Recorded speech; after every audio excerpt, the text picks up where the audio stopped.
My name is Behnam Askarian, and my office is in 221J.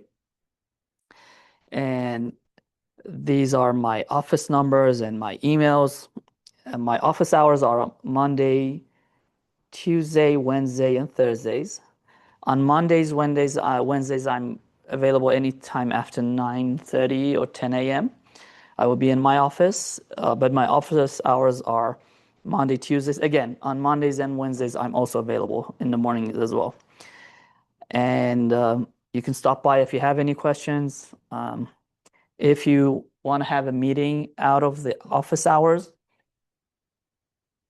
you can email me or you can give me a call sometimes. If I'm in my office, I would usually answer the phone. For this course, we don't have a required text. We have a recommended text. It's the main text is the Maurice Mono book. And we also have another book, Digital Logic Circuit Design by Nelson. Um, these resources are useful if you want to solve additional problems, but I would provide problem sets, additional problems if you need that. On top of that, usually the exams are comprised of the homeworks, assignments, and also a review session. I would give you some examples as well. But again, it's not required, but it's good if you want to solve extra problems and exercises. Now, in this course, we will go through, first we will start with digital analog systems and signals, digital signals, analog signals. We will start with number systems and then conversion methods, binary and complements, Boolean algebra, circuit minimization, and utilizing Boolean algebra for that, K-maps, uh, digital logic gates, and at the end, synchronous and asynchronous sequential logic circuits, and combinational logic circuits as well, flip-flops and registers if we have time at the end. And we usually cover those as well. Now, for this course, the evaluation is going to be 5% is going to be homework, 10% is the project design and lab work. We won't start lab until the third or fourth week until we reach a certain point. Usually when we start with the logic gates, we start with the labs as well. The final project is a circuit that you built on breadboard. Usually it's going to be a logic gate, like a binary, timer or a LED or 7 segments, something like that. Very simple. Student involvement is going to be 5%, which is a weekly quiz for online students. After I post the video, they're going to have a quiz and they have a week to take the quiz. For in-person, it's going to be random. So you may have quizzes twice in 1 week, or you may not have a quiz for a few weeks. And that counts towards your attendance as well. We're going to have 2 midterm exams. Each is going to be 25%. Each would be 25%, so 50% in total. And the final exam, which is 30%. The final exam is comprehensive, and it's going to cover everything that you learn. I like to mention this, that midterms are usually easier than the final, and it's going to be much less material. So try to do your best on midterms. I see a lot of students, not doing very good on the midterms, and they want to compensate on the final. But the final, again, it's comprehensive. It's usually much more difficult than the midterms. So try not to, leave everything for the last minute, and doing well on the midterms is going to help you a lot. Now, the grade scale is going to be 90 to 100% is going to be A, 80 to 90% is B, 70 to 80 is C, and D is going to be 60, 70%, and below 60 is F. If you get a D, you need to repeat this class. You need to have an average of C to pass this class. One important thing is about exams and homeworks, assignments in general, we will not have any makeup quiz or exams unless there's like a serious, situation, if there's a family emergency or something like that. If you lose the exams, it's automatic zero on that. And it's the same for homework assignments and quiz as well. For homework assignments, once I post that, and this semester is going to be much more for those who had classes with me, it's going to be more compared to last year and last semester. You have 10 days to turn in your homework. If it's a, very difficult homework, I usually give a 2 week or 3 week deadline. Depends on the homework. But once that deadline has passed, I will not accept any other homework. So late homework is an automatic zero. Now, one other thing that has changed from last semester is the use of generative AI. For previous semesters, the policy was that generative AI is strictly prohibited. But we understand that obviously some students use it for learning purposes, and that's completely normal. If you want to, better understand a problem, if you want to get more materials, more questions to practice on, that's completely normal. If you want to use this generative AI to, better understand, to explain something that you don't understand, that's completely normal. Or even if on your project, if you want to get help on a PCB design, that's okay. But anything related to the assignments, homeworks, and exams, it's strictly prohibited. For online students, especially if they use generative AI, and we have some tools to like find that out, it's automatic zero. So please do not use generative AI for your assignments and also your exams. For in-person and also online students, I encourage students to work together to solve problems on homeworks. That's even very good to have teamwork on some problems that they don't understand, to get help from their friends. But if someone wants to just use AI to, give them the results, that's not acceptable. If you have any questions from your homeworks, exams, in my office, I'll be happy to help you out. During the exam, if you have any questions, I'll be happy to help you out. But again, using generative AI, the purpose here, and I've already mentioned this to other students today morning, is the critical thinking and problem-solving mindset. You're gonna forget most of the equations that you learn during these classes. But if you learn the concept behind them, you're going to be very successful in your career. And we want you to learn the concept. If you, try to use AI or other tools to do everything for you, you're not going to develop that critical thinking and, that type of mindset. So it's good to spend 4 or 5 hours to solve a homework. At first, it may seem a little difficult, but after that, it's going to be much easier. During the course, if you have any questions, please stop me at any point. I'll be happy to answer any of your questions. If you can't understand my, accent, because obviously English is my second language, or if I'm speaking too fast, or I feel my boring, just let me know. I will try to explain it in another way. All the course materials that you need for this class is already uploaded. I would just make them available on a weekly basis.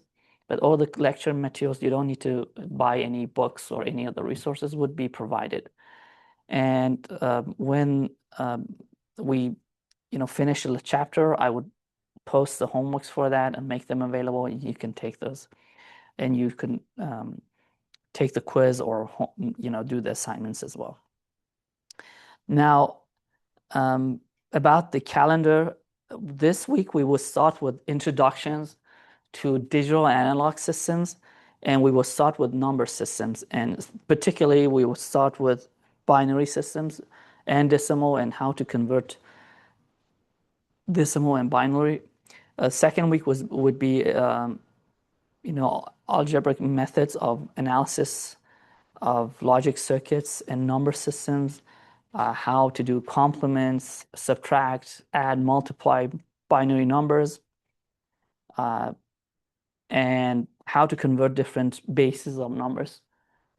Week 3 would be simplification of switching functions, a little bit about logic gates.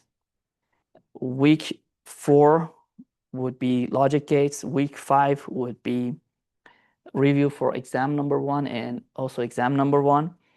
I would highly recommend that you join the review classes because like 60-70% of the questions that we have on the exams would be solved on the review sessions. I just normally tweak them a little bit, change the numbers, and that's it. After that, we have combinational logic circuits, and then we have programmable logic devices, sequential logic circuits, and week 12 is going to be review session for exam number 2. Then we have modular sequential logic circuits like latches, flip-flops, counters, shift registers, and registers, and so on. And week 15 would be Thanksgiving. Week 16 is going to be review and final exam, and week 17 would be final exam. Now, on the week that we have a review for the final exam, you're gonna present your final project as well. Again, it's going to be very simple final project. For the online students, it's going to be simulations. For the in-person, it's going to be a small logic board that you built. As I mentioned, the labs would start for you once we start the logic gates, and it's going to be downstairs. After the class, we would go immediately to the lab. We would start the logic gates. For the homeworks, another thing that I want to mention, it doesn't require any special paper, engineering paper or anything. As long as it's clear and I can read it clearly, it's okay if you want to use any type of paper, even if you want to use your tablet to write and take a screenshot and send it. As long as it's in a PDF format, because sometimes I can't open other formats, and it's clear and it's completely okay. And as I mentioned, usually the deadline for homework assignments is 10 days, up to 2 weeks, depending on the homework. So 1 week is normal, but again, usually I give 10 days. And for quiz, we usually, for the in-person students, we have this program Kahoot. It's like a game. I take the quiz on that. Again, it's random. For the online students, it's going to be an online quiz immediately after the videos are posted each week. That's it for the syllabus. Does anyone have any questions about that? No? Okay. So without further ado, let's jump into the class and today's lecture. So as mentioned, this week, we would start with the introduction of logic design. And the first chapter is digital systems and binary numbers. The outlines of this chapter of the book is, first we will go through digital systems, the difference between digital and analog. Then we will start binary numbers, number-based conversion, decimal to binary, octal, and so on. Then go through octal and hexadecimal numbers, complements, signed binary numbers, binary codes like ASCII code and so on, binary storage and registers, and binary logics. Today, our main focus would be on digital and analog and how we convert analog to digital and digital to analog, and what is the difference between an analog signal and digital signal, the concepts behind digital, and why do we even bother to use digital systems, and what is the relation between a digital signal and a binary number. Now, we have two main types of signals. First one is analog, and the second one is digital. Digital, it comes from the word, obviously, digit. It's discrete, means it's not continuous, it's not connected. Anything that you see in nature is analog. everything that we see, everything that we hear. So voice, all these different frequencies that we have, momentum, mechanical pressure, everything. Also, everything visible is analog. Digital is something that we as human beings have developed to better understand and to better actually analyze an analog signal. So anything that a sensor picks up initially is an analog sensor. So if you have a microphone, if you have a pressure sensor, if you have a vibration sensor, if you have a camera, because lights that come in are all analog, then we convert them to digital.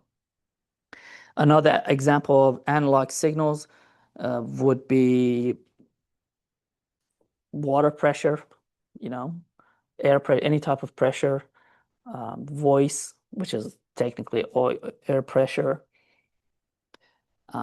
temperature is an analog signal, and so on. Now, an analog signal, you can read faster than I can, is the physical quantities or signals that may vary continuously over a specified range. And on the left, you can see an example of an analog signal.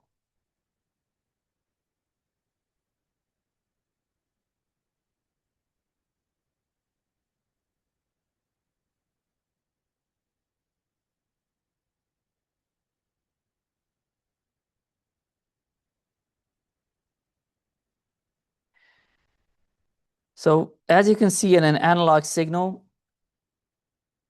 the signal changes with time. Usually what changes, what we are measuring is, for example, here is it's the magnitude or the amplitude of the signal, and it's continuous. So there's no interruption between that.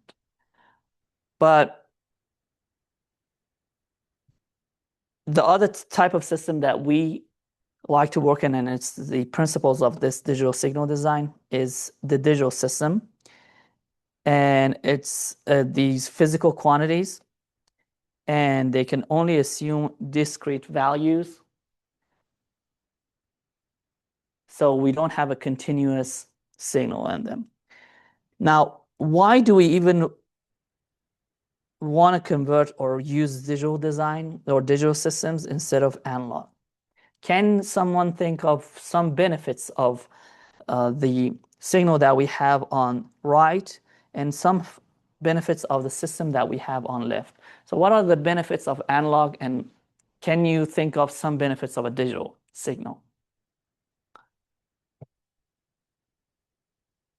Digital would be easier to process. Perfect. Yes, that is partially true. Sometimes analog is, but most of the time, yes, digital is easier to process. But by just looking at these two pictures, can you tell me which one has more information? Analog. So when you go from analog to digital, you are losing some of that information. That is a pro, also a con. The pro or the benefit of this system is that when you lose some information, and instead of, as you mentioned, going from the left, what you're seeing is you're seeing just these dots, in a digital system. You're just seeing these dots. So you're losing any information in between these two signals, okay? So the benefit is you are reducing the amount of information as well. So if the one on the left is consuming 1 mega, not byte, I can't say byte, but if it's, consuming 1 mega of a memory, the one on the left is doing half of that because it's erasing half of the information. Anything in between, you don't need to store it or transmit it. Sometimes this is very beneficial. If you want to transmit data, it's actually better to compress it or reduce the information and then transmit it because you can do it faster, more efficiently. But it has its own cons as well. When you reduce the amount of information that you're sending, sometimes you sacrifice quality or the amount of data that you're sending. Sometimes that's important, sometimes it's not important at all. An example of this is voice files. If you go to a voice file, if you want to download a voice file like an MP3, you can see that it says, do you want this to be in 126, K or 320? Our human ears are capable of distinguishing between certain amount of information. If it's a very high frequency or too much information, we are not capable of hearing that. One good example is the frequency that our ears are working on. It's about 20 hertz to 20 kilohertz. It's different in different people. And some people have a wider range, some have a narrower range. Like women actually can hear some frequencies that men can't, and this is, that's the reason we can't hear some. It's not that we don't understand, it's that we can't hear something. And it's for the eye as well. Some people are capable of distinguishing up to 16, some are 20 million different shades of colors, like shades of blues, of orange. Some people are much less. So more information doesn't necessarily mean higher quality. If it's too much, it's just waste of what we call bandwidth. So if you put too much information, sometimes you don't even hear or see it. So it's, just a waste of bandwidth. And transmitting this data, if you double the amount of data that you're transmitting, you're doubling the amount of energy that you're spending. And sometimes you have to double the bandwidth. So instead of now having one frequency, you have to send it on multiple frequencies. Nowadays, with fiber optic, that's not a big deal. But if you have a smartphone and you want to transmit data, and half of the data that you're sending is redundant, you're technically wasting half of your battery life for the data that you've sent that it wasn't necessary. So one good thing about when you're going digital is you can easily compress data. You can get rid of the redundancy. But again, you're sacrificing and compressing a little bit of information. There's a trade-off between that. Another thing about digital that analog doesn't have is the ease of processing. So imagine that this on the left is a, recording that you got from a microphone from a concert or something. And in the middle of the concert, someone starts shouting or clapping or something, a hammer falls on the ground. And you have this peak, okay? So if you have an analog signal, extracting that noise is going to be difficult. But if you convert that to digital, in the digital spectrum, you have now a single peak. And what you can do is you can easily put a filter around this and extract it. And you don't need to even put a physical filter. So for analog, you need to design a filter. You need to design a low-pass filter, high-pass filter, which is difficult. You need a capacitor, inductor, resistor. It's not that easy. And you have to find the frequency of that and be able to selectively extract that. For digital, it's just a single line of program, and you can easily extract that noise.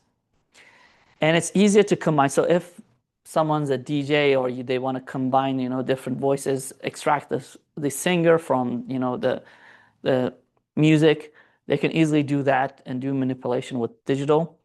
You can't do that with analog. Another example for that is going to be if you're using Photoshop, any type of image analysis or image manipulation tool, because it's a digital system, you can easily manipulate each pixel, each color, and fix it. But in the analog, you can't do that. It's very, very difficult. So altering the signal, processing the signal, it's much easier in digital compared to analog.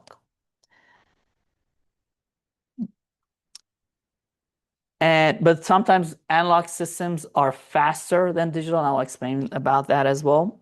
So there are some benefits from going from analog to digital signals. Again, transmission of data, compression, manipulation of the signals, those are all the benefits that we have. And especially now the design of ICs, most of them work on transistors. So going from an analog system to a bit or digital system, it's going to make everything much more convenient. You can synchronize everything. There's a lot of benefits to that. So now that we learned a little bit about some of the benefits of going from analog to digital, the question is, how can we go from analog to digital? So this is what we get from nature. Imagine we have a sensor, a microphone. The one on the left is what we get. And now what we want to do is we want to convert the analog to digital. How can we do that? Can you give me a way that I can go from this signal on the left to the signal on the right? So imagine I give you the signal on the left. I'm going to call it number 1, and I want you to digitalize or convert it from analog to digital.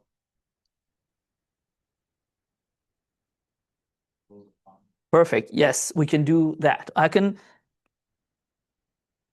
divide this to certain intervals of time. I can say this is T1, like let's say at 0.5 seconds, then 1 second, and so on. And at each interval, I can get a sample. Okay. And this is actually how we do it. And we call this sampling. So by sampling, we can go from analog to digital. And how is sampling done? It's pretty easy, actually. I can have a switch, and this switch is connected to a timer. And the input is my analog signal. And the output is my digital, or the output. And at certain intervals, let's say every 0.5 seconds or every 0.5 milliseconds, depending on the frequency, I close this so I can take a sample. And then I can go from analog to digital. And this process is called ADC, or analog to digital converter, and it's done by sampling.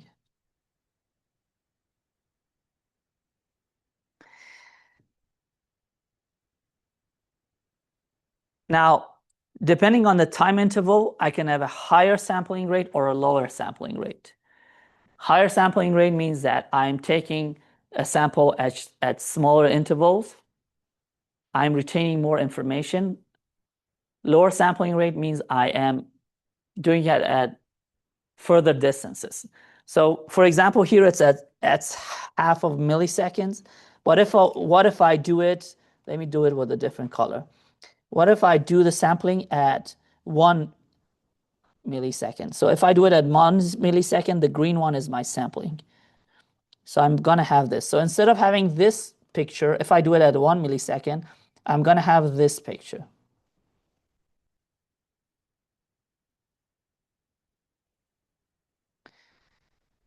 Now, if I connect these two, you can see there's a difference between this one and the original one. So if my sampling rates are too far apart, I'm going to lose some information in between. Okay. So the sampling rate could not be too small. It can't be, and if it's too, large, it's gonna. I mean the sampling rate is too, or the frequency is too high. I'm gonna have too much information that I don't need, and if it's too low, I'm gonna lose some information between the intervals. So there's a sweet spot on what the sampling rate, and there comes the Shannon theory and so on. That usually this is half of the frequency, and I don't want to go through that part because it's a different course as communication systems and so on. So sampling rate, it's based on our need. If we want to have a very high frequency, I can have these like even lower than 0.5 millisecond. It's going to be 0.25, and I got to have a cleaner signal. Now, what if I have a digital signal and I want to go back to an analog? So I learned how to go from analog to digital, but what if I want to create a signal to transmit it, or if I want to show something? Imagine now that I've processed the voice and the music, now I want to play it on a speaker. How can I go from digital to analog? And this process is called DAC, or digital to analog converter.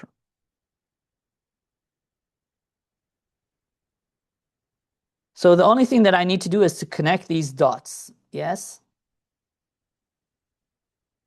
I need to connect these amplitudes together, connect the dots to build the analog signal.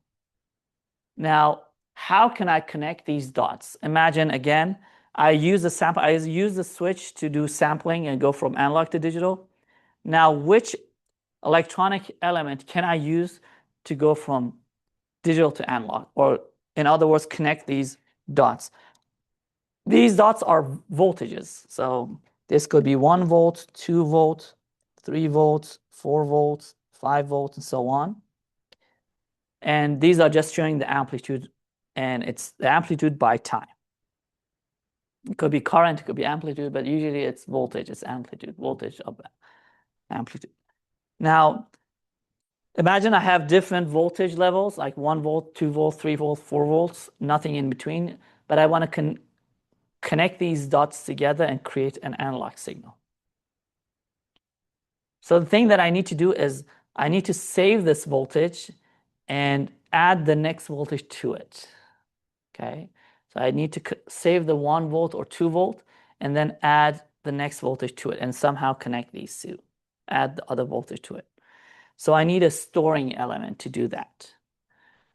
What storage element do you know that could quickly store voltage in it and increase its voltage and decrease the voltage? Yes. Yes, perfect. So one way to do that is to use a capacitor. So if I use a capacitor here, it's going to change the voltage by the digital signal.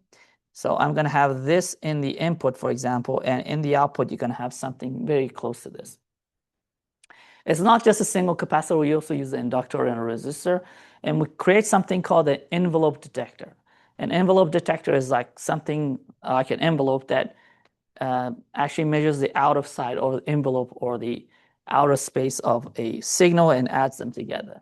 And these envelope detectors are used in AM signal. This is a good example of it, is an AM radio frequency. They are using, it's called amplitude modulation, and they use actually the exact same thing, which is technically a diode, a capacitor, and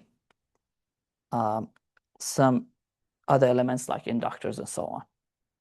So now using a capacitor, something like a SIB or an envelope detector, a diode, capacitor, inductor combination, we can build an digital to analog converter, and we can convert back digital to analog.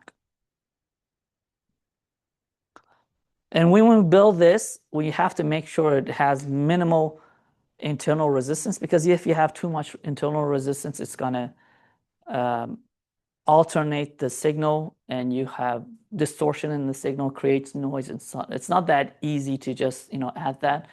And on top of that, usually we have an amplifier to again amplify the signal and smooth out the signal.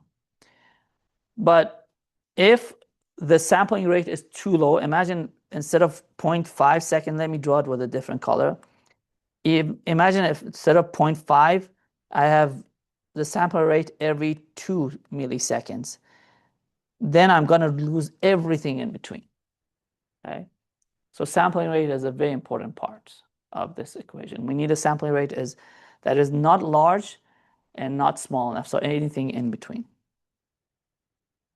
So now that we learned about the benefits of digital and analog, and how we convert analog to digital and convert digital to analog, we want to start with number systems and binary systems, and how we actually translate these digital systems to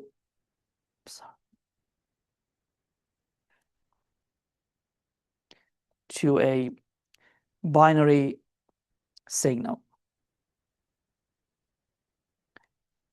Now, a binary signal, in this previous example, we had multiple levels of signals, digital. So it could be 1 volt, 2 volt, 3 volt, 4 volt. But we can represent all of these with binary numbers. Binary means 1 and 0, so 2 different levels. And I'll explain later on how we can do that. We can have multiple levels, but the best way to do it is binary because of our switching systems and the electronics. Now, a binary digital signal is an information variable represented by physical quantities.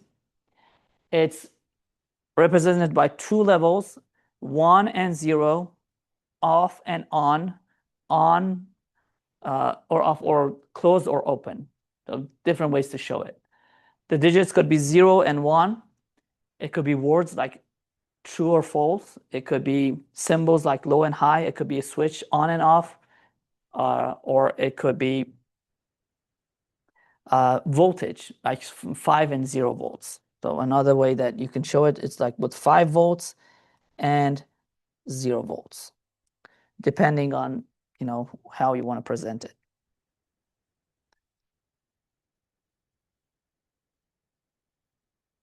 Sorry.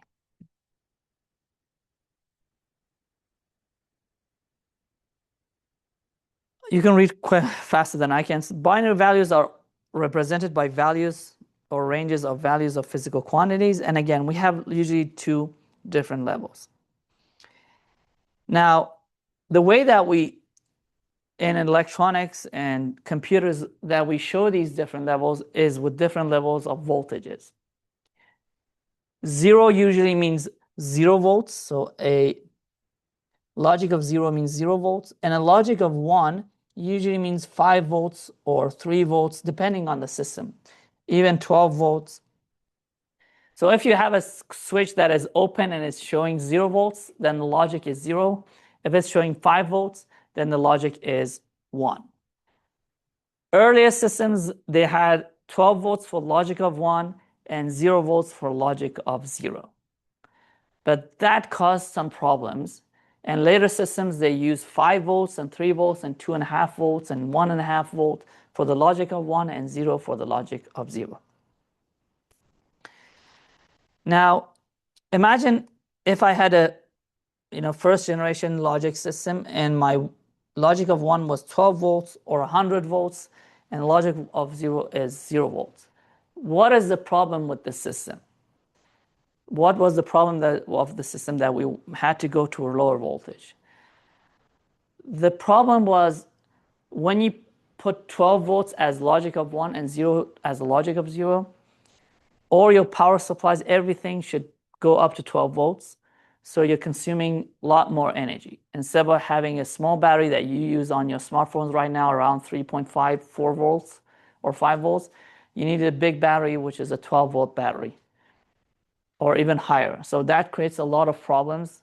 Sometimes if it's too high voltage, it's going to be dangerous. And you needed a bigger battery, wasting energy. And going from this high voltage to a lower voltage, 5 volts, fix that problem, because instead of having a huge 12-volt battery in your phone, you can use now a 5-volt battery. You need less insulation, you need a smaller battery, and so on. And another benefit of going from higher voltage to lower voltage is what we call the switching speed. Imagine if I want to go from a logic of 0, which is ground here, to the logic of 1, which is this table, and a logic of 5 volts or 1 is this chair. Which one is easier for me to jump on? Is it easier for me to jump on the table or on the chair? Obviously the chair. So I can easily jump, so it takes less energy for me to jump on the 5 volts, and it's going to be much faster for me.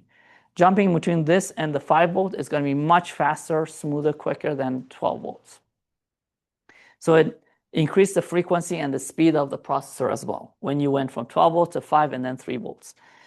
But there's a limit, and I'll explain why. We can't go less than 2 volts. So 2 volts is going to be the logic of 1, for example. 0 volts is going to be the logic of 0.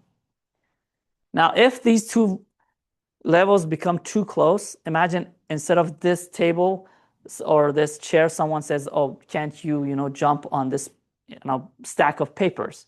Yes, that could technically work, that I jump on a stack of paper or a book, and on the ground, the distance is going to be much less.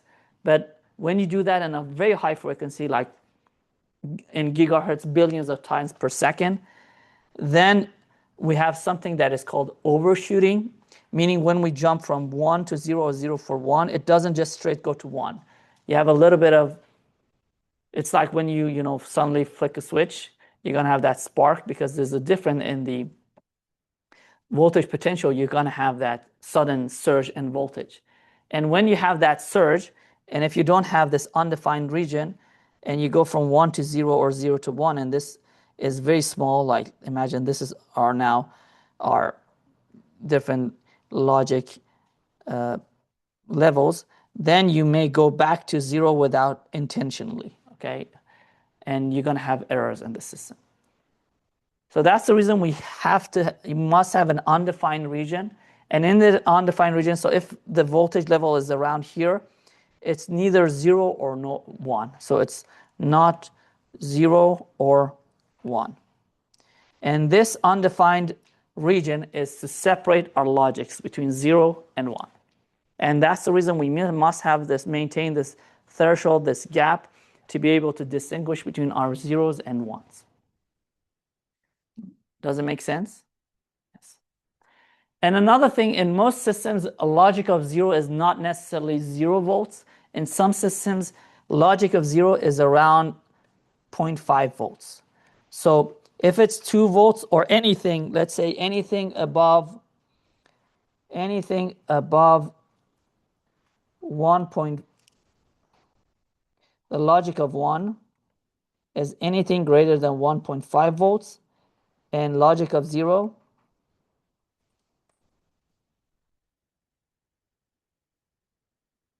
is anything between 0.5 and 0.8. Let's say it's greater than 0.5 and less than 0.8.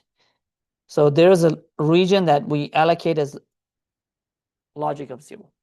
Why do we do that? Why don't we put 0 as a logic of 0? Can anyone think of why we do that?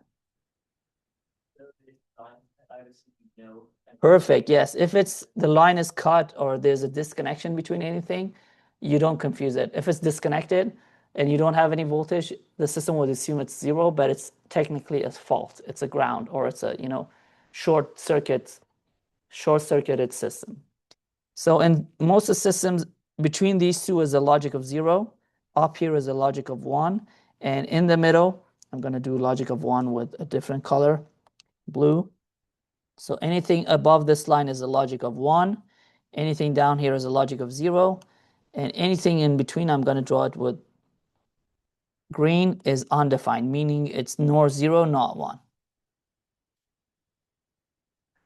So some systems work well with that. Other systems, they may say anything like below 0.8 volts, it's the logic of 0, depending on the system that you're working on. Now, using this voltage level, we can create what's called a binary number system. And this binary number is a basic block of all digital systems, everything that you see in the computers, assembly language, everything. All the digital things around you works based on binary systems. Because these binary numbers have very good characteristics, huge advantages, very versatile, and you can convert them to everything and make everything easy for you. So now, if I have a switch and this switch is connected to a 5-volt battery, and I have control over this switch, I'm going to call it C, and this is my output voltage. And I start closing and opening the switch, and I have this. So I close it for a second, then I open it for 1 second, and then I close it for 2 seconds. So this is 1 second, this is another second. So for 2 seconds. And this is 5 volts, and this is 0 volts. I can translate this now to a binary digit. Anytime that it's 5 volts, it's a logic of 1. Anytime it's 0 volts, it's a logic of 0. So now I have a number that looks like this. It's 1, 0, 1, 1. So anytime I have a logic of 1, it means it's connected to a power supply, 5 volt, 3 volt, anything. And anything that it's not connected, it's 0. Now, in some books, this is the reverse. If you have a voltage, it's a logic of 0. If you don't have any voltage, it's a logic of 1. It could be done in reverse as well. So if you see somewhere that 5 volt is the logic of 0 and 0 volts is the logic of 1, that's completely normal. It depends on the programming and how you do that. Now, when I have this binary number, I can do very interesting things with it. So this binary number, again, comes from a digital signal, which is different levels of switches being on and off. So technically, you have a switch, you can build a number out of it. and a voltage source.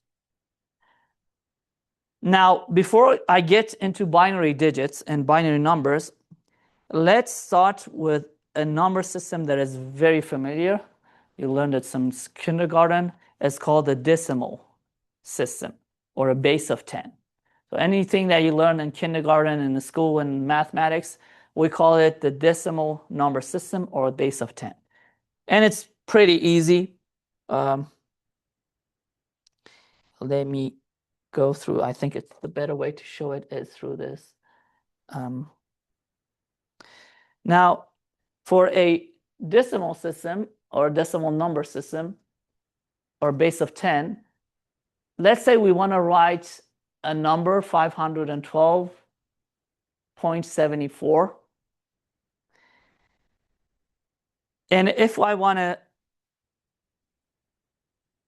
extract each number and the digit position and the digit weight and the magnitude, if you remember from kindergarten or first, second grade, we know we can extract the magnitudes and so on easily. Like for example, 512, it means we have 5 times 100. And what is 100? It's 10 times 2. I'm sorry, 10 in the power of 2.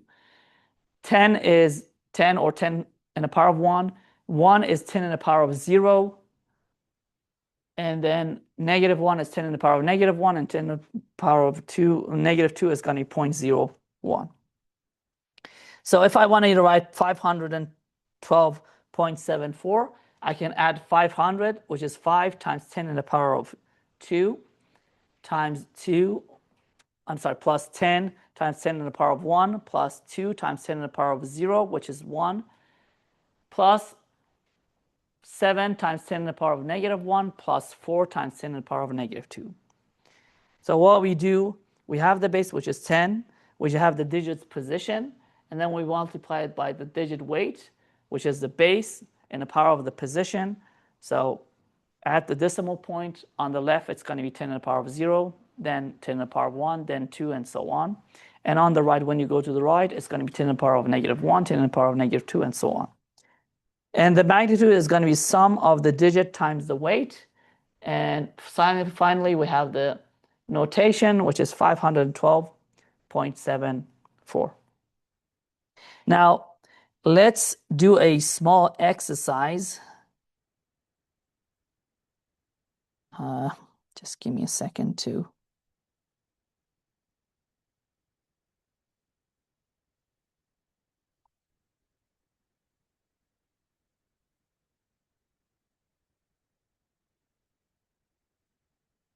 Let's do a small exercise. I'm going to give you a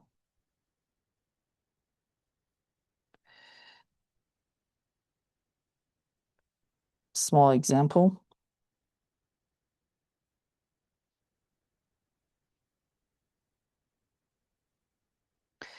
So just give me a second. I'm sorry. Slide. So the number 718.36.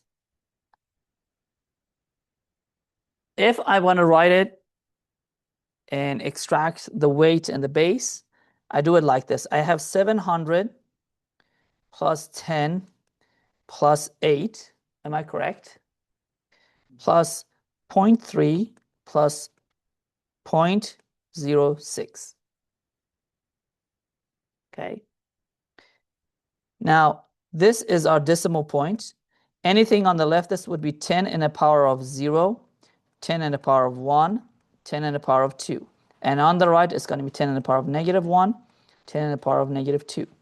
So I can write it like this. 700 is 7 times 10 in the power of 2. 10,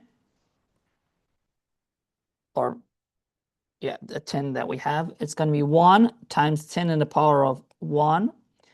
And 8 is going to be 8 times 10 in the power of 0. Because 8 times 10 in the power of 0 is what? 8 times 1, which is 8. And this is 1 times 10, which is 10. Plus 0.3 is going to be 3 times 10 in the power of -1.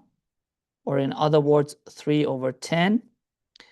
And 6.06 is going to be 6 times 10 in the power of -2. or in other words, 6 over 10 in the power of 2, or 6 over 100.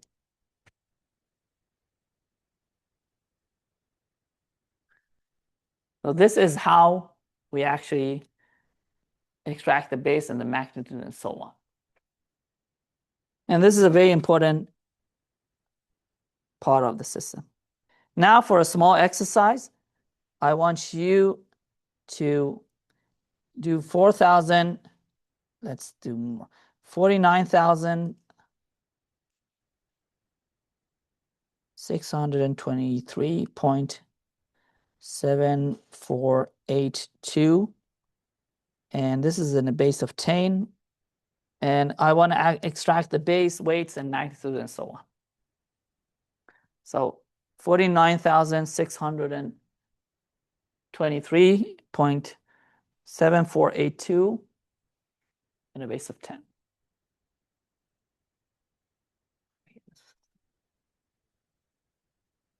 Yeah.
So if we extract the bases, it's going to be 4 times 10 to the power of 4, plus 9 times 10 to the power of 3, plus 6 times 10 to the power of 2, plus 2 times 10 to the power of 1, plus 3 times 10 to the power of 0, which is going to be 3, plus 7 times 10 to the power of negative 1, plus 4 times 10 to the power of negative 2, plus 8 times 10 to the power of negative 3, and plus 2 times 10 in the order of negative 4.